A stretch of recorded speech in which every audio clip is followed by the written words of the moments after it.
ಆಚಿ chilli powder ಸಖತ್ ಖಾರ ಬಣ್ಣ ಮತ್ತು ರುಚಿ ಆಚಿ ಚಿಲ್ಲಿ ಪೌಡರ್. ಕಾಂಗ್ರೆಸ್ ಕುರ್ಚಿ ಕಿತ್ತಾಟಕ್ಕೆ ಇವತ್ತು ತೆರೆ ಬೀಳುತ್ತಾ? ಸಿಎಂ ಭೇಟಿ ಬಳಿಕ ಇವತ್ತು ಡಿಸಿಎಂ ಡಿಕೆ ಶಿವಕುಮಾರ್ ಸಹ ಭೇಟಿ.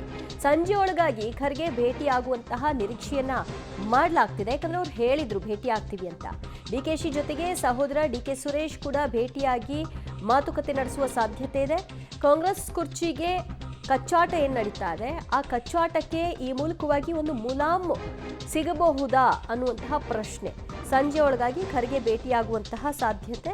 ಇಬ್ಬರ ಭೇಟಿ ನಂತರದಲ್ಲಿ ಒಂದು ಅಂತಿಮ ಮುದ್ರೆಯನ್ನ ಹಾಕ್ತಾರಾ ಅಥವಾ ಅದನ್ನು ಕೂಡ ಒಂದಷ್ಟು ದಿನಗಳ ಕಾಲ ತಳ್ಳಿ ಹಾಕುವಂತಹ ಪ್ರಯತ್ನಗಳಾಗಬಹುದಾ?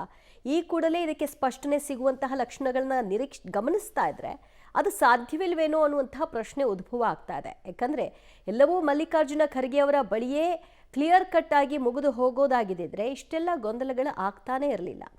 ಅದು ವಾಪಸ್ ಹೋಗಬೇಕಾಗಿರೋ ಅಂಗಳ ಯಾವುದು ಅನ್ನೋದು ಕಾಂಗ್ರೆಸ್ನಲ್ಲಿರುವಂತಹ ಪ್ರತಿಯೊಬ್ಬರಿಗೂ ಗೊತ್ತು. ಅದು ರಾಹುಲ್ ಗಾಂಧಿ, ಸೋನಿಯಾ ಗಾಂಧಿ ಅವರ ಬಳಿನೇ ಹೋಗಬೇಕು, ಅಲ್ಲಿಯೇ ಇತ್ಯರ್ಥ ಆಗಬೇಕು. ಅವರುಗಳಿಂದನೇ ಈ ಕಮಿಟ್ಮೆಂಟ್ ಆಗಿರೋದ್ರಿಂದ ಅಲ್ಲಿಯೇ ಒಂದು ಕ್ಲಾರಿಟಿ ಸಿಗಬೇಕು ಅಂತ ಆ ನಿರೀಕ್ಷೆ, ಅದರ ಭಾಗವಾಗಿ ಈಗ ಭೇಟಿ.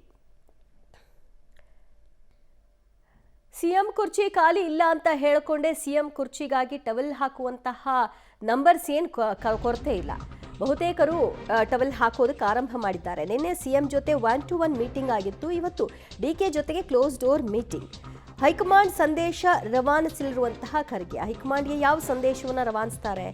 ಈ ತಿಂಗಳಾಂತ್ಯಕ್ಕೆ ದೆಹಲಿಯಲ್ಲಿ ಮತ್ತೊಂದು ಸುತ್ತಿನ ಸಭೆಯನ್ನು ನಡೆಸುವಂತಹ ನಿರೀಕ್ಷೆ ಕೂಡ ಇದೆ. ಕಾಂಗ್ರೆಸ್ ಹೈಕಮಾಂಡ್ ಪವರ್ ಫಾರ್ಮುಲಾ ಹೆಣೆಯುವಂತಹ ಸಾಧ್ಯತೆ. ರಾಹುಲ್ ಗಾಂಧಿ ವಿದೇಶದಿಂದ ಬಂದ ತಕ್ಷಣ ಒಂದು ಸಭೆಯನ್ನು ನಡೆಸ್ತಾರೆ. ಆ ಸಭೆಯಲ್ಲಿ ಏನೆಲ್ಲ ಚರ್ಚೆ ಆಗಿದೆ ಅನ್ನೋದನ್ನ ಖರ್ಗೆ ಅವರು ಮುಂದಿಡ್ತಾರೆ. ನವೆಂಬರ್ ಅಂತ್ಯ, ಡಿಸೆಂಬರ್ ಮೊದಲ ವಾರದಲ್ಲಿ ಈ ಬೆಳವಣಿಗೆಗಳು ಆಗಬಹುದು, ಸಭೆ ಆಗಬಹುದು ಅನ್ನುವಂತಹ ನಿರೀಕ್ಷೆಯನ್ನ ಮಾಡಲಾಗ್ತಾ ಇದೆ. ಅಕ್ಯುರೇಟ್ ಆಗಿ ಹೀಗೆ ಆಗುತ್ತೆ ಅಂತ ಹೇಳಲಿಕ್ಕೂ ಆಗಲ್ಲ. ಯಾಕಂದ್ರೆ ರಾಹುಲ್ ಗಾಂಧಿ ಅವರು ವಿದೇಶದಿಂದ ಬಂದ ನಂತರದಲ್ಲಿ ತಕ್ಷಣಕ್ಕೆ ಈ ಗೋಜಲುಗಳಿಗೆ ಬಗೆಹರಿಸುವಂತಹ ನಿಟ್ಟಿನಲ್ಲಿ ಕೈ ಹಾಕ್ತಾರಾ ಅಥವಾ ಒಂದಷ್ಟು ದಿನ ರಿಲ್ಯಾಕ್ಸ್ ಆಗಬೇಕು ಆಮೇಲೆ ನೋಡೋಣ ಅಂತ ಇನ್ನೊಂದಷ್ಟು ದಿನ ಮುಂದಕ್ಕೆ ಹಾಕಿದಾಗ ಈ ಸಭೆಯಲ್ಲಿ ಖರ್ಗೆ ಅವರು ತೆಗೆದುಕೊಂಡಂತಹ ಒಪಿನಿಯನ್ ಏನಿದೆ ಅದು ಪೆಂಡಿಂಗ್ನಲ್ಲಿ ಉಳ್ಕೊಳ್ಳುತ್ತೆ. ಅಷ್ಟು ಕಾಯುವ ಸಂದರ್ಭದಲ್ಲಿ, ಸನ್ನಿವೇಶದಲ್ಲಿ ಡಿ ಕೆ ಶಿವಕುಮಾರ್ ಬಣದವರು ಇಲ್ಲ, ಡಿ ಕೆ ಶಿವಕುಮಾರು ಇಲ್ಲ, ಸಿದ್ದರಾಮಯ್ಯ ಬಣದವರು ಇಲ್ಲ, ಸಿದ್ದರಾಮಯ್ಯನವರು ಇಲ್ಲ. ಅವರೆಲ್ಲರಿಗೂ ಕೂಡ ಒಂದು ಕ್ಲಾರಿಟಿ ಬೇಕಿದೆ. ಕಂಟಿನ್ಯೂ ಆಗ್ತೀವಾ ಅಥವಾ ನಾನು ಪಡ್ಕೋತೀನ ಅನ್ನೋದು ಡಿ ಕೆ ಶಿವಕುಮಾರ್ ಅವ್ರಿಗೆ, ಕಂಟಿನ್ಯೂ ಆಗ್ತೀನ ಅನ್ನೋದು ಸಿದ್ದರಾಮಯ್ಯನವ್ರಿಗೆ. ಮತ್ತಷ್ಟು ಮಾಹಿತಿ ಪಡೆಯೋಣ ನಮ್ಮ ಪ್ರತಿನಿಧಿ ಸುಕೇಶ್ರಿಂದ. ಸುಕೇಶ, ಎಲ್ಲವೂ ಕೂಡ ಸದ್ಯ ಮಾಹಿತಿ ಸಂಗ್ರಹದ ಸಭೆ ಅಂತ ಹೇಳಬಹುದಾ? ಮಲ್ಲಿಕಾರ್ಜುನ ಖರ್ಗೆ ಅವರ ಜೊತೆಗಿನ ಈ 1-to-1 ಮೀಟಿಂಗ್ ಎಲ್ಲ ಗಮನಿಸ್ತಾ ಇದ್ರೆ ಇದು ಏನಿದ್ರೂ ಕೂಡ ಸೋನಿಯಾ ಗಾಂಧಿ, ರಾಹುಲ್ ಗಾಂಧಿ ಅವರ ಮುಂದೆನೇ ಮತ್ತೊಂದು ಸುತ್ತಿನ ಸಭೆ ಆಗಿ ಅಲ್ಲಿಯೇ ಒಂದು ಪಿಕ್ಚರ್ ಸಿಗೋ ಸಾಧ್ಯತೆನಾ? ಸದ್ಯಕ್ಕೆ ಮೇಲ್ನೋಟಕ್ಕೆ ಹಾಗೆ ಕಾಣಿಸ್ತಿದೆ. ಇದೆಲ್ಲದರ ಮಧ್ಯದಲ್ಲಿ ಉಪಮುಖ್ಯಮಂತ್ರಿ ಡಿ ಕೆ ಶಿವಕುಮಾರ್ ಅವರು ಇದುವರೆಗೂ ಕೂಡ ಎಐಸಿಸಿ ಅಧ್ಯಕ್ಷ ಮಲ್ಲಿಕಾರ್ಜುನ ಖರ್ಗೆ ಅವರನ್ನ ಭೇಟಿ ಆಗಿಲ್ಲ. ಬಹುಶಃ ಇವತ್ತು ನಾಳೆವರೆಗೂ ಕೂಡ ಇನ್ನೂ ಒಂದೆರಡು ದಿನ ಅಥವಾ ಒಂದಿನ ಎಕ್ಸ್ಟೆಂಡ್ ಆಗ್ಬೋದು, ಇಲ್ಲೇ ಇರುವಂಥ ಸಾಧ್ಯತೆ ಕೂಡ ಇದೆ ಎಐಸಿಸಿ ಅಧ್ಯಕ್ಷರು. ಹಾಗೇನಿದ್ರೆ ಕಡೆಯವರೆಗೂ ಕಾದು ನೋಡ್ತಾರಾ ಅಥವಾ ಸ್ವಲ್ಪ ತಡವಾಗಿ ಬಂದು ಭೇಟಿ ಮಾಡ್ತಾರ ಅನ್ನುವಂಥ ಕುತೂಹಲ. ಯಾಕಂದ್ರೆ ನಿನ್ನೆ ಮುಖ್ಯಮಂತ್ರಿಗಳು ಭೇಟಿ ಮಾಡಿದ್ದಾರೆ. ನನಗೇನು ಅಂತ ತರಾತುರಿ ಇಲ್ಲ ಅನ್ನುವಂಥ ರೀತಿಯಲ್ಲಿ ಸ್ವಲ್ಪ ತಡವಾಗಿ ಏನಾದ್ರು ಬರ್ತಾರಾ ಅನ್ನುವಂಥದ್ದು ಪ್ರಶ್ನೆ. ಹಾಗಾಗಿ ಅವರು ಭೇಟಿಯಾದ ನಂತರದಲ್ಲಿ ಇಲ್ಲಿ ಕೊಡುವಂಥ ಭರವಸೆ, ಅದಕ್ಕೆ ಡಿಸಿಎಂ ಡಿ ಕೆ ಶಿವಕುಮಾರ್ ಕೊಡುವಂಥ ಉತ್ತರ, ಆ ನಂತರ ಈ ತಿಂಗಳ ಕೊನೆಯಲ್ಲಿ ಏನಾದರೂ ದೆಹಲಿ ಅಂಗಳದಲ್ಲಿ ಏನಾದರೂ ಇದೆಯಾ ಮಾತುಕತೆ ಅನ್ನೋದ್ರ ಮೇಲೆ ಎಲ್ಲವೂ ತೀರ್ಮಾನ ಆಗುತ್ತೆ. ಆದರೆ ಸಿಎಂ ಭೇಟಿಯ ಬಳಿಕ ಉಪಮುಖ್ಯಮಂತ್ರಿಗಳು ಸಹಜವಾಗಿ ಬಂದು ಭೇಟಿ ಆಗ್ಬೋದು ಅನ್ನುವಂಥ ಸಾಧ್ಯತೆಗಳು ಹೆಚ್ಚಿದೆ. ಹಾಗಾಗಿ ಯಾವಾಗ ಬಂದು ಭೇಟಿ ಆಗ್ತಾರೆ, ಏನೆಲ್ಲ ವಿಚಾರ ಚರ್ಚೆ ಆಗುತ್ತೆ, ಅವರ ಆತಂಕ ಇರುವಂಥದ್ದು ಏನು ಅಥವಾ ಅವರಿಗೆ ಈಗ ಬೇಕಾಗಿರುವಂತಹ ಒಂದು ಕ್ಲಾರಿಫಿಕೇಶನ್ ಏನು ಅನ್ನೋದು ಕೂಡ ಮುಖ್ಯವಾಗುತ್ತೆ. ಅವೆಲ್ಲವನ್ನ ವ್ಯವಸ್ಥೆ ಅಥವಾ ಹೇಳಿದ್ರು ಕೂಡ, ಎಐಸಿಸಿ ಅಧ್ಯಕ್ಷ ಹೇಳಿದ್ರು ಕೂಡ ಗಾಂಧಿ ಕುಟುಂಬದ ಭರವಸೆ ಏನು ಅನ್ನೋದು ಕೂಡ ಪ್ರಮುಖವಾಗುತ್ತೆ. ಹಾಗಾಗಿ ಸದ್ಯಕ್ಕೆ ಇವೆಲ್ಲವೂ ಇಲ್ಲಿ ತಣ್ಣಗಾಗುವಂಥ ಸಾಧ್ಯತೆ ತೀರಾ ಕಡಿಮೆ ಅಂತಲೇ ಹೇಳ್ಬೋದು. ದಿವ್ಯಜ್ಯೋತಿ.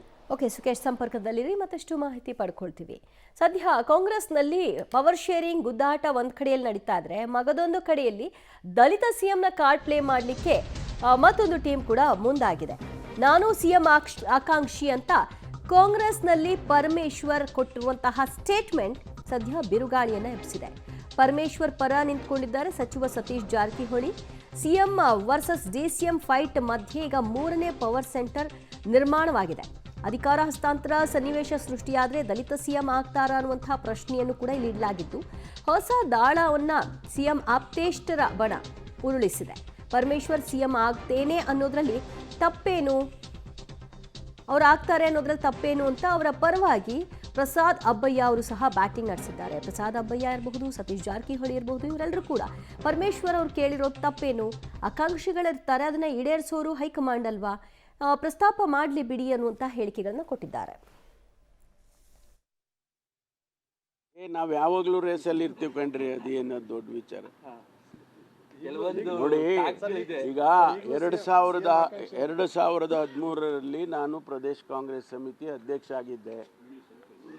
ಸರ್ಕಾರ ತಗೊಂಡು ಬಂದ್ವಿ. ನಾನೇ ಮಾಡಿದ್ದೆ, ನಾನೊಬ್ಬನೇ ಸರ್ಕಾರ ತಂದೆ ಅಂತ ನಾನು ಎಲ್ಲೂ ಹೇಳಿಲ್ಲಪ್ಪ ಇಲ್ಲಿವರೆಗೂ. ಸರ್ಕಾರ ಎಲ್ಲರೂ ಸೇರಿ ಪಕ್ಷದಲ್ಲಿ ಕೆಲಸ ಮಾಡಿದ್ದೀವಿ. ಜನ ಓಟ್ ಹಾಕಿದ್ರು, ನಮ್ಮನ್ನು ಗೆಲ್ಲಿಸಿದ್ರು.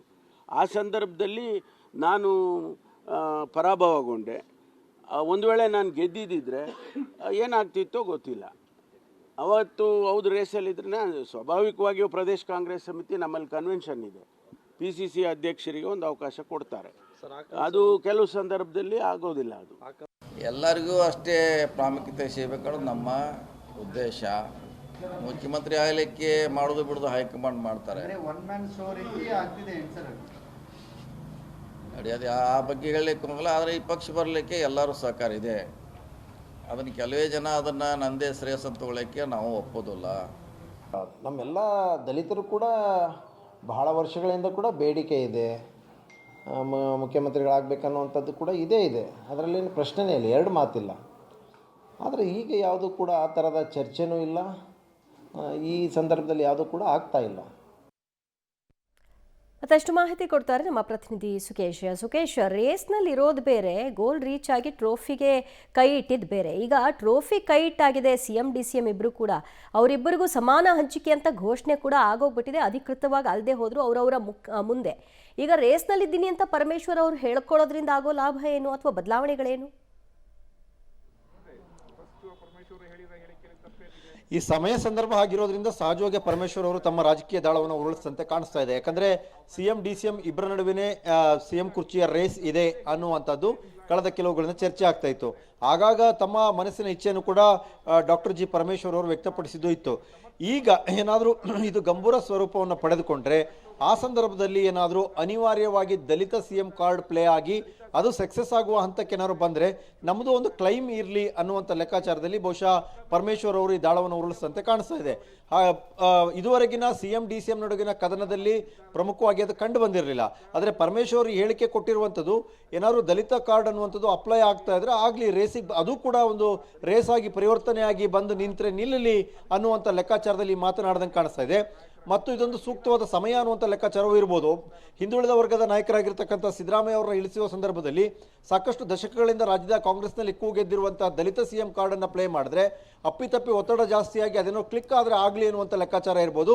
ಆ ಒಂದು ತಂತ್ರಗಾರಿಕೆ ಇಟ್ಕೊಂಡೆ ಕಾರ್ಡ್ ಪ್ಲೇ ಮಾಡಿರ್ಬೋದು ಪರಮೇಶ್ವರ್ ಅವರು.